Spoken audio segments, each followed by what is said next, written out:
Assalamualaikum warahmatullahi wabarakatuh. Selamat berjumpa kembali dengan saya. Kita belajar fisika lagi ya, dengan materi di semester 1 untuk kelas 10 di materi pertama ya, yaitu tentang hakikat ilmu fisika. Nah, nanti akan kita bagi menjadi beberapa poin, yaitu antara lain hakikat ilmu fisika itu sendiri bagaimana, kemudian metode ilmiah yang kita gunakan bagaimana, terus keselamatan kerja yang harus kita pahami nanti bagaimana, dan juga peranan fisika dalam kehidupan sehari-hari itu apa saja. Oke, selamat menikmati, selamat menonton. Kita mulai dulu. Bismillahirrahmanirrahim. Fisika itu apa sih? Ya, menurut bahasa Latin, physics itu artinya alam loh, ya kan? Berarti fisika itu adalah ilmu yang mempelajari sifat-sifat alam, fenomena-fenomena alam, ya kan? Kemudian interaksinya bagaimana terhadap makhluk-makhluk hidup ataupun makhluk-makhluk tak hidup. Jadi interaksinya nih dibahas juga nih ya. Tidak hanya mempelajari ragamnya doang, tapi juga interaksinya. Sehingga di sini kaitannya banyak. Bisa interaksi terhadap manusia, terhadap hewan, terhadap tumbuhan, gitu kan? Nah, fenomena alam ini kita batasi ya, jangan banyak-banyak alam ini. Maksudnya alam gimana? Karena ada ilmu loh yang mempelajari alam juga selain fisika. Ya, itu ada biologi, ada juga kimia. Nah, mungkin sedikit cakupan alam yang kita pelajari itu antara lain adalah ini ya, ada gelombang, listrik, magnet gitu ya. Materi-materi yang lain misalkan adalah, ini materinya maksudnya bukan materi pelajaran, ini maksudnya adalah materi partikel ya. Bisa zat, atom, ya, zat cair, zat padat ya, itu yang dipelajari di fisika. Oke. Nah, nanti kalian harus tahu juga nih tujuannya. Tujuannya apa ya belajar fisika? Nah, itu salah satunya menjawab fenomena alam loh kan. Fenomena alam kok dijawab Tat? Iya, karena fenomena alam itu kalau dalam ya masa yang lampau itu kan seperti halnya mistis gitu ya, arahnya ke mistis gitu ya. Contohnya tuh petir. Petir dulu dianggap kayak dewa lagi marah, kemudian diturunkannya petir tuh katanya gitu tuh. Nah, itu mungkin versi orang zaman masa lampau. Nah, sekarang untuk orang modern seperti kalian, maka cara berpikirnya harus ilmiah dong, ya kan? Nah, kalau udah ilmiah, maka nanti bisa kalian temukan tuh jawabannya. Kenapa terjadi A, kenapa terjadi B, dan seterusnya. Kemudian kamu bisa loh membuat alat-alat kerja manusia, contohnya kayak suntik gitu ya. Kenapa kok bisa lancip, harus lancip, enggak tumpul aja tuh yang digunakan dokter tuh ya. Nah, ada stetoskop ya. Kenapa itu, prinsip kerjanya apa yang dipakai itu? Nah, ternyata itu yang dipakai adalah prinsip kerjanya fisika. Dan masih banyak lagi ya. Dan tidak perlu saya sebutkan di sini. Oke, saya lanjutkan saja langsung. Berikutnya kita belajar tentang ini dulu deh. Hakikat ilmu fisika. Hakikat ilmu fisika itu adalah sebuah kumpulan pengetahuan ya, jalan berpikir dan cara untuk melakukan penyelidikan. Jadi belajar ilmu fisika itu sebenarnya hakikatnya adalah dari penyelidikan loh. Jadi ilmuwan-ilmuwan itu nggak ngarang ya. Dulu penemunya itu nggak ngarang semua. Bukan cerita, bukan anggapan, tapi semuanya insya Allah diawali dari sebuah penyelidikan. Sehingga cara belajar kita pun sebaiknya belajar ilmu fisika itu ya harus dari penyelidikan. Makanya nanti kalian harus kerja di lab tuh ya. Makanya nanti ada keselamatan kerja di lab. Nah kan gitu ya. Nah, untuk hakikat ilmu fisika ini kita bagi 3 ya. Fisika itu sebagai apa saja? Nah, sekarang hakikatnya ilmu fisika itu yang pertama sebagai produk. Ilmuwan dulu menginventaris, kemudian mengumpulkan dan menyusun berbagai produk fisika. Alhamdulillah yang kita nikmati hari ini adalah karyanya beliau-beliau itu. Ya, diinventaris, dikumpulkan dan disusun rapi sehingga berjenjang bisa kita pelajari. Nah, produk-produknya apa aja tuh? Wah, banyak ya. Fakta-fakta di alam tuh, ya. Fakta-fakta ya, kenyataannya yang real terjadi itu apa aja tuh. Konsepnya bagaimana? Banyak sekali ya konsep di fisika kan ya. Prinsip-prinsipnya bagaimana? Iya. Hukum-hukum mungkin hukum ini kamu mungkin kenal banyak ini di fisika, ada hukum Ohm, hukum Kirchhoff, hukum Newton, Archimedes, ya gitu ya. Dan rumus-rumusnya ada kan? Ada, memang ada, tapi mohon maaf ya, rumus ini nggak muncul dengan begitu saja dari ilmuwan, tapi mereka tetap harus dari penyelidikan. Kemudian ada teori-teori dan juga model-model yang akan yang akan kita pelajari, tapi sudah diinventaris oleh para ilmuwan yang sudah terdahulu. Oke. Nah, nomor 2, fisika jika kita anggap sebagai proses, maka kita harus melakukan proses penyelidikan. Jadi harus ada prosesnya. Produk tadi nggak akan muncul kalau nggak kamu proses, ya kan? Nah, maka proses ini yang pertama dilakukan dengan kamu melihat fenomenanya. Nah, ini fenomenanya kamu lihat di alam bagaimana. Terus kamu duga ya, kamu harus punya dugaan. Oh, mungkin karena itu, makanya terjadi itu. Loh, kok bisa gitu ya? Oh, karena ini, lah lain sebagainya. Itu adalah merupakan dugaan-dugaan. Kemudian kamu melakukan pengamatan khusus terhadap dugaan kamu, dan kamu melakukan pengukuran besaran-besaran yang terkait dengan fenomena tadi, dan akhirnya kamu melakukan penyelidikan dan kemudian bisa kamu lakukan publikasi atau kamu laporkan misalkan. Nah, ini prosesnya yang dijalani oleh ilmuwan terdahulu. Jadi cukup panjang rutenya ya. Kalau misalkan kita lihat ini nggak semua ilmuwan sukses sampai ke sini. Kadang berupa fenomena tidak terjawab sampai publikasi ya. Bisa jadi ini pasti PR jadi dari ilmuwan sampai sekarang ya. Masih ada itu berbagai konsep ya. Mungkin contoh yang sederhana ya, virus nih ya. Virus tuh fenomenal, ada fenomenanya, ya kan? Ada yang kena, ada yang menduga A, B, C, D, E, D. Banyak sekali dugaannya. Tapi kan sampai hari ini tidak ada publikasi yang yang resmi untuk menghapus fenomena ini. Contohnya kayak AIDS ya, virus AIDS itu ya. Nah, itu virus AIDS itu kan sampai hari ini tidak ada obatnya loh. Nah, jadi banyak yang melakukan dugaan, oh diobati dengan ini bisa sembuh dan sebagainya. Tapi kan sampai hari ini belum ada publikasi yang resmi untuk obat-obat virus HIV AIDS itu tadi. Nah, maka di sini nanti di nomor 2 ini proses penyelidikan ini harus dilandasi dengan metode ilmiah, ya kan?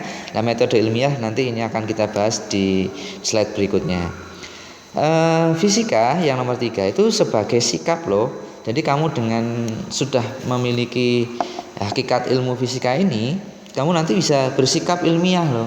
Jadi nggak sikap yang asal, tapi sikapnya adalah sikap ilmiah ya. Ini sikap ilmiah ini apa aja? Contoh indikatornya. Kalau kamu sudah bersikap ilmiah, salah satunya adalah jujur ya. Jadi harus jujur. Menyelidiki sesuatu ternyata kamu manipulatif, kamu ngarang, itu nggak jujur kan ya. Kamu harus punya rasa ingin tahu kalau mau melakukan penyelidikan. Kalau kamu masa bodoh ya kamu nggak akan ikuti penyelidikan dong. Kamu juga harus tanggung jawab. Kenapa? Karena sudah memulai penyelidikan, kalau bisa selesaikan ya gitu ya. Disiplin. Nah, kalau disiplin ya ikuti tata tertib dan sebagainya. Terbuka itu artinya kamu bisa menerima pendapat orang lain. Dugaan kamu mungkin benar, tapi dugaan orang lain bisa jadi lebih benar lagi gitu loh. Jadi kita harus terbuka ya. Makanya kan mungkin kamu bisa lihat contoh ilmuwan yang terdahulu itu kenapa tuh ada hukum Newton sampai 3 gitu ya misalkan. Ya karena mungkin hukum 1 kurang ya, kemudian dilanjutkan lagi hukum 2 dan itu juga terbuka beliau, tidak satu konsep saja. Atau bahkan dulu masih ingat dengan istilah matahari terbit dari mana? Ayo, dari barat ke timur apa timur ke barat gitu ya. Nah, atau mungkin konsep dulu tentang matahari itu adalah bumi adalah sebagai pusat tata surya. Dulu iya kan gitu kan? Nah, orang penemunya harus terbuka sehingga kalau terbuka maka akan ada fakta-fakta lain yang mungkin akan diungkap oleh ilmuwan lain. Jadi kita kerjasama ya. Apalagi di ilmu fisika ini juga kita tidak bisa bekerja sendiri, maka perlu kerjasama dengan orang lain. Oke. Berikutnya metode ilmiah yang tadi saya sampaikan sebagai proses penyelidikan. Metode ilmiah ini penting sekali. Ya, ini sebenarnya sama dengan metode ilmiah di materi yang lain ya, di bab di apa namanya, ilmu biologi atau ilmu kimia itu sama sebenarnya.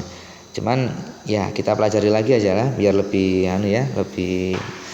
lebih hafal. Yang pertama, metode ilmiah itu dimulai dari merumuskan masalah. Kamu tadi kan punya fenomena tuh ya. Kamu kan tadi ada fenomena. Nah, fenomena itu kamu rumuskan masalahnya. Kenapa bisa begitu? Kenapa kok ini terjadi dan sebagainya, ya kan? Jadi kamu setelah itu rumuskan cara berpikirnya. Cara berpikirnya bagaimana enaknya? Kerangka berpikirnya gimana ini? Nah, ini dari merumuskan masalah tadi ini, kemudian kamu melakukan penyusunan kerangka berpikir.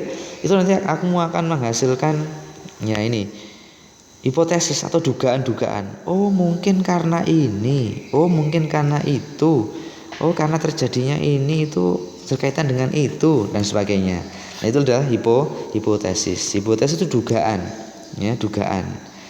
Kemudian kamu lakukan penyelidikan, ya, dengan cara pengukuran dan sebagainya, ya. Itulah melakukan eksperimen. Nah, melakukan eksperimen di sini nanti harus mengikuti ya itu ya panduan keselamatan kerja. Nah, ini keselamatan kerja ada.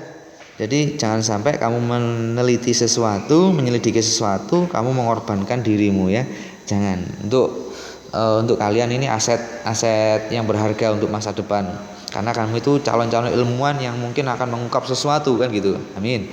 Maka ya jangan sampai kamu celaka karena ini atau terjadi kecelakaan karena ini ya.